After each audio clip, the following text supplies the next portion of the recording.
When I say no, I mean no. All of Ellis's ideas are stupid, and we're not doing it. Well, why don't we do another Paul Verhoeven movie? We haven't even touched on RoboCop. Hell, what about Starship Troopers? Yeah, shut up. I'm trying to set up a reference to Clash of the Titans. Otherwise, the ending's not going to make any sense. Anyway, we're not doing that because Paul Verhoeven's production company gets rowdier than a coked-up monkey when it comes to copyright claims. And this channel's costing me money rather than making me money, so it's not worth the hassle. And here he comes. Hey, Barry, what's new, you friggin' lush? Oh, wonderful. The fly brought along a stupid-looking friend. Yeah, bro, this is my boy, Gooner. Yeah, that's a dumb name. Well, Gooner's gonna help us review the movie. God, you're ugly, Barry. You look like Winnebago Man if he went on the ice cream sandwich diet. Oh, sick burn. roasted. Don't slam the fucking door! No more! Ah, Christ. Why can't we get some female talent around here? Yeah, because you're too cheap to pay for good voice actors, and you Wait, also... what? Don't be all pouty, Barry. Hey, I like your drip, bro. You look like the funeral director for an Arkansas state prison. Cooked to perfection. Ladies and gentlemen, I hate my life. And today's movie is 1992's Freejack, starring Emilio Estevez, Rene Russo, Mick Jagger, AI Sir Anthony Hopkins, David Johansen, Jonathan Banks, and Frankie Faison. Seriously? All these people agreed to appear in this goofy-ass movie? Okay, well this one's for you, Sammy boy. Hey, Samuel, this movie sucks. You should have recommended Goodfellas, you friggin' Corleone. No, this movie does not suck. It is badly flawed yet also enjoyable. Kinda like Denny's. Now, Freejack was directed by New Zealand filmmaker Geoff Murphy, who had worked with Emilio Estevez for Young Guns 2. And before we judge this film too harshly, it's worth noting that the late Geoff Murphy didn't really want to direct a standard action-centric sci-fi movie. He was hoping for something a little more thought-provoking, and his vision of the film clashed routinely with that of Morgan Creek, the production company. Now, the screenplay for Freejack was based on a sci-fi novel by Robert Sheckley titled Immortality, Inc. Obviously, the novel contains a number of parallels to the film, but the book gets weirder than you might expect. Unlike the film, Immortality, Inc. pushes more than a century into the future, and it also features ghosts and zombies and a lot of details about the afterlife. It wouldn't surprise me if our buddy Dan Aykroyd was a big fan of this book. Barry, don't act like you read that shit. You spent the last 2 weeks eating expired Slim Jims and watching reruns of Night Court. Now you're just pulling stuff off Wikipedia. Yeah, Wikipedia Barry to the rescue. Frickin' loser. Trying to act all smart. God damn it, be quiet, or I swear to Christ I will sick the bird on you. Barry's got birds? Listen, I've had problems with birds. Nah, he's bullshitting. No self-respecting bird would live in this dump. We open with Alex Furlong, a hotshot race car driver who gets to traipse around with the lovely Julie, played by Rene Russo. You can tell they're a healthy couple because they're into ear play. Nibble my ear, for luck. And you can tell Furlong is cool because he's got psychic car knowledge. 67 Porsche. And to help him out, Alex has this guy, Brad, played by the incomparable David Johansen, whom you might remember from our review of 1988's Scrooged. Niagara Falls, Frankie Angel. Bear, it's that goof from New York Dolls. I like this guy. And speaking of bands, we got none other than Mick Jagger in the role of Victor Vasindak. Unbeknownst to him, Furlong is fated to die in a fiery crash. But Vasindak, who exists in the future, uses 1990s computer technology to lift Furlong from the fatal crash and transport his body 18 years into the future. Yeah, because Mick Jagger's trying to bang Rene Russo. No, asswipe. Because Mick Jagger's trying to bang Emilio. Everybody shut the hell up. Now here's the shtick. In the future Hellscape of 2009, conditions have become increasingly bleak and malevolent. Income equality is, well, probably not as bad as 2024, but it's not great. There's people at the top, there's people at the bottom, and there's no one in between. Anyway, the premise is that hyper-wealthy assholes with failing health have the ability to predict when certain people are gonna die, and they effectively snatch their bodies from the past and smuggle them into the future so they can upload their consciousness into a new host. So it's like being John Malkovich. No, it's like Get Out. Yeah, but it's set in 2009, so it's more futuristic. And it might also be more racist, because the wealthy people are only interested in having a white guy body. And perhaps we could draw additional current-day parallels to this rich asswipe, whom you've probably read about. Well, why don't these rich pricks just harvest people from their own present? The time travel part seems like a lot of extra trouble. But yeah, there's a reason for that, and it has to do with the fact that modern-day citizens are exposed to too many environmental contaminants. Sucking up mega doses of carbon monoxide, sulfur dioxide, mercury, lead. Yeah, but if the future's so bleak, why don't rich folks just transport themselves to the past, where it's less violent and polluted? But I don't know. The movie never explains that. Anyway, the plan is to transport Furlong to corporate overlord McCandless, played by Sir Anthony Hopkins. However, Furlong is in high demand, and there are multiple factions clamoring to get his hot body. Yeah, they're called bonejackers, Barry. Try to do a better job reading off Wikipedia, you f***ing drunk. Yo, look how short Emilio is compared to Rene Russo. Man, McCandless should have held out for a taller Jack boner. Somewhere among the overall bedlam, Furlong escapes and becomes what's known as a Freejack. Immediately, he seeks out his 1992 home with Julie, only to realize that home ain't home no more. Where's Julie? Who? Julie Redland. And he's arrived just in time for the housing bubble to burst. Breaking Bad fans will recognize Jonathan Banks in the role of Michelet, McCandless's main crony who also wants to supplant McCandless.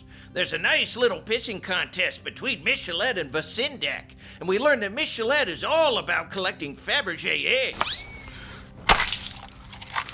Get out! Yeah, that's a nice detail, but it ain't passing the sniff test. There are only 57 legitimate Fabergé eggs in existence, and they're worth millions. So the idea that this gabon would just keep one out in the open on his desk is an even worse stretch than the one Barry's undershirt's doing right now. How the hell do you know about Fabergé eggs?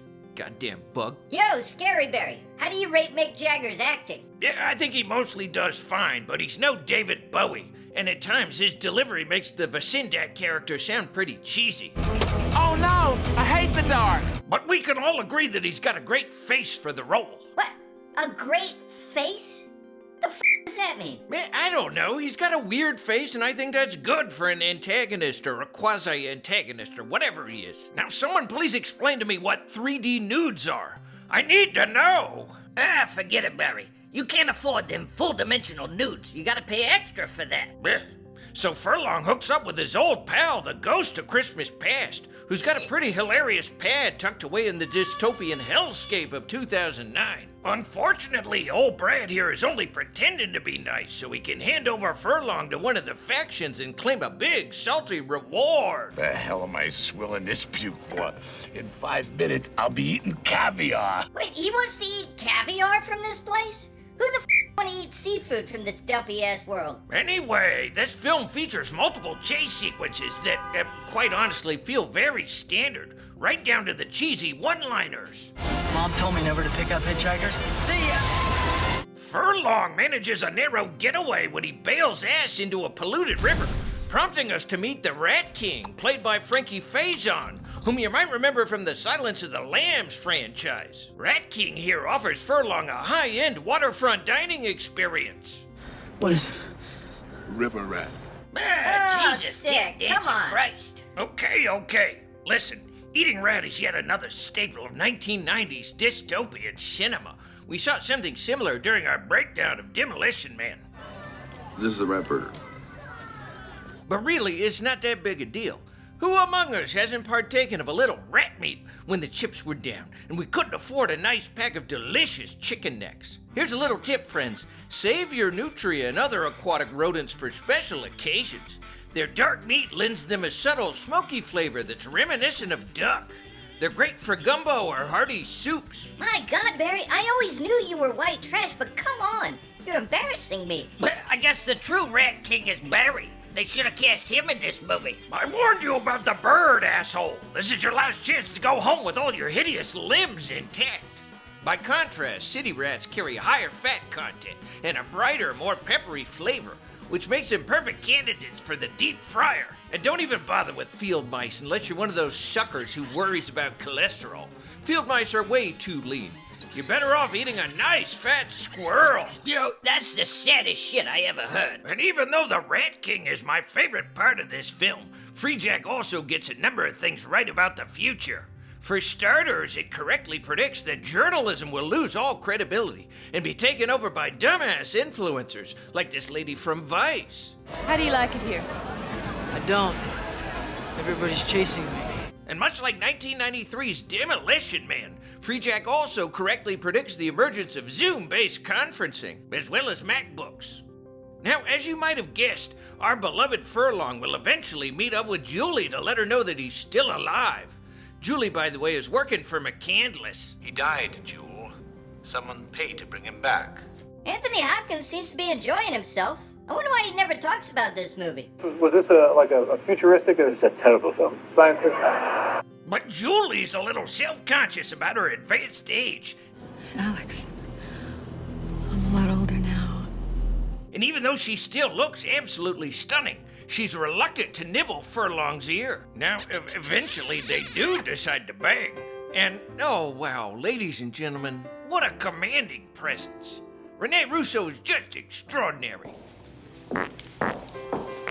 She's more than just an actor, folks. She's an icon. Oh, give it a rest, Barry. Rene Russo's never gonna watch this channel. Lay off the butter there, Barry. Rene Russo would spit on your bald head if she saw you in public. Brr, shut the hell up, nasty little pricks. I'm the boss of this house, and I won't stand for these tasteless japes. Yeah, what did he say to me? Yo, I'm pretty sure that's racist, Barry. Barry wears the pants around here, and they're regular pants with 2 legs. Not 6, you dirty freaks. Now, Barry, don't stand there pretending you wear pants, bro. One more outburst and I will unleash the bird. Now, the next major plot point is, And break, break. you dumpy schmuck. Time to get paid! Ladies and gentlemen, I am pleased as piss to announce that today's episode is endorsed by LawnShark. Now, if you're anything like me, you don't want to suffer no fools, and that includes those shit-ass teenagers who are always hanging out on your lawn, leaking their fluids all over the grass and giving each other massages, even though you've already told them to scram. Brr, degenerate punks. Go inside and waste your lives playing Xbox like a civilized American. Barry, we don't even have a yard. We live in a fucking bucket, bro. Yeah, and you definitely don't have an Xbox, Barry. Friggin' loser. But LawnShark is designed to keep your yard free of pests, whether they be human, canine, Amazon Prime delivery personnel, you name it. I mean, LawnShark is not all that discriminating, and everybody's afraid of sharks these days, so it really works. It's a great product. The promo code is Grassacre. Game on! Now, folks, this movie Freejack is all over the road. And while it does contain some of the satirical hallmarks of a Paul Verhoeven picture like RoboCop or Total Recall, it's also tonally and structurally unstable, probably due to the film's tumultuous production history. For example, in the throes of his despair, Furlong teams up with this nun played by Amanda Plummer. A Freejack. Holy shit. But now, this is one of those surprising roles that plays against expectations, and it does rock pretty hard, but it ultimately feels out of place and tacked on. Furlong, the Lord moves in mysterious ways. But the main emphasis here tends to fall on action and chase scenes, and despite what some of the critics say, I actually think these bubbly-ass cars look kinda cool. During yet another long action sequence, we come to discover that even the Rat King has turned on Furlong and his friend Boone, though that doesn't work out too well for him. But why didn't the Rat King just apprehend Furlong when he washed up on the docks and he was vulnerable? No, see, Rat King saw that Furlong was strapped, so he knew he'd have to wait for a better opportunity. But you can tell Rat King knows the score in that first scene, because he calls Furlong by his name, even though Furlong never introduced himself. You ain't beat yet, Furlong. Yeah, you're both wrong. Rat King decided to turn on Furlong after the fact, which just goes to underscore what a cutthroat world this is, but at this point we're all just speculating. At one point during a scrape with Vasindak, Furlong decides to spare the life of his rival. Why didn't you kill me when you had the chance? And this will become relevant later on when we have a final showdown inside McCandless's batshit skyscraper. Furlong pretends to take Julie as his hostage, and he confronts Miss Gillette, who reveals that McCandless has been dead for like 3 days. Yo, that's not Anthony Hopkins. Not even close. Yeah, that looks more like Barry than Hannibal Lecter. Thank you, stupid-ass bug. That's a very handsome dummy, and I'm taking the compliment. Anyway, Miss Gillette pretends that since McCandless is dead, he's gonna let Furlong and Julie go scot-free. But of course, this is bullshit, and he plans to have them executed in the lobby.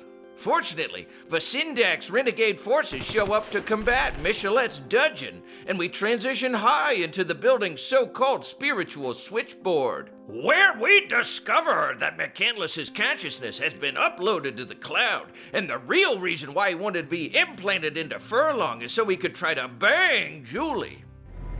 Because I love you, Jewel. Ah, see, I thought McCandless was trying to bang Furlong.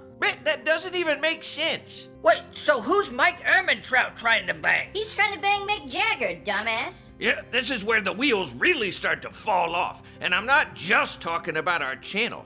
I mean, it's bad enough that we've got these pitifully dated CG assets that are supposed to represent some kind of cyberspace. But beyond that, the plot points are pretty clunky. McCandless's consciousness claims it's had a change of heart and has decided to go offline. I beg you both, please, to forgive me. But of course, this is just another smokescreen. He's still planning to migrate his consciousness into Furlong's fine-ass body.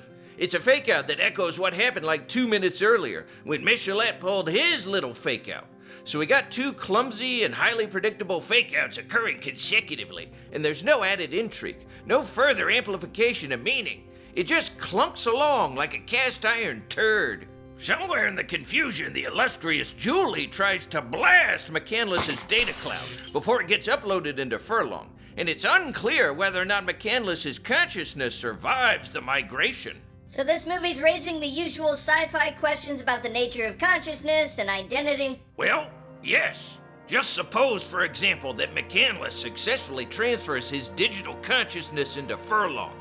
Is he still McCandless if his consciousness inhabits another person's body? Is a digitized human consciousness the same as an analog consciousness? One can't help but be reminded of the classic Ship of Theseus thought experiment, wherein a wooden ship is gradually replaced, plank by plank, with fresh components. How many planks can be replaced before the Ship of Theseus becomes a different ship?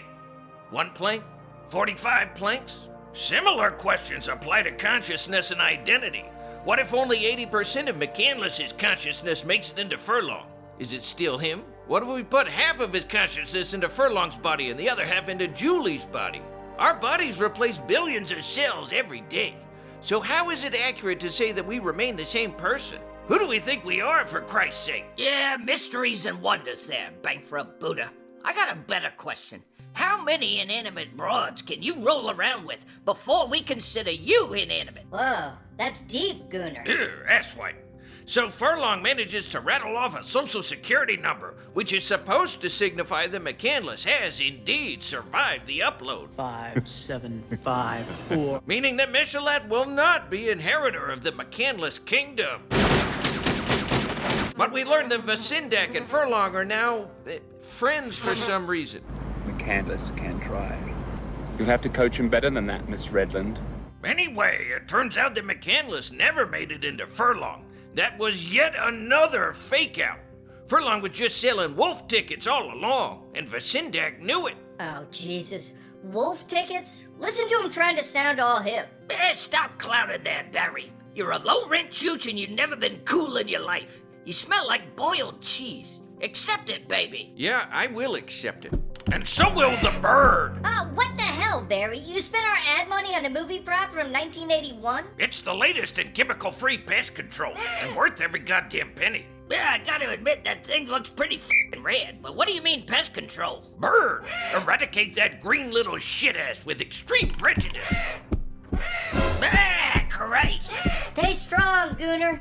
Anyway, Freejack manages to raise a few compelling questions, but it's hard to say that it's even on par with classics of its own ilk, including Total Recall. Everything here is very on the nose. From the over-the-top gang violence to the asshole profiteer who inhabits the top of a very tall and dong-like tower. It's an entertaining romp, and we here at Bankrupt Barry enjoyed the hell out of watching it, but the tone and pacing are about as consistent as a lecture by Slavoj Žižek, and there are too many distracting action movie tropes for the experience to become very thought-provoking. It would have been interesting to see what Geoff Murphy would have come up with had he been allowed to fulfill his own vision of the project. Sadly, we'll never get to see the Murphy cut. Hey, at least we can all agree that Emilio Estevez's career flourished in the wake of this disastrous hobo fuck of a movie. Yeah, I don't think that's him, Barry. I heard Emilio owns a winery or something, so he's doing just fine. And you didn't have to do that to Gooner, you know. He didn't mean you any harm. Well, maybe you ought to take me a little more seriously, you insolent little turd wrangler. I call the shots here, and there's nothing you or your pestilent friends can do to stop me. This is my town. If you live to see the dawn, it's because I allow it. I'm in charge of everything. I decide who lives and who dies. Hey, Bird. Barry's apartment appears to be overrun by an unusual species of ugly-ass tortoise. It's bald and spotty with a color kind of like spoiled milk. Terminate with extreme prejudice. Bald tortoise? What is that? You really think the bird's dumb enough to... Bangarang!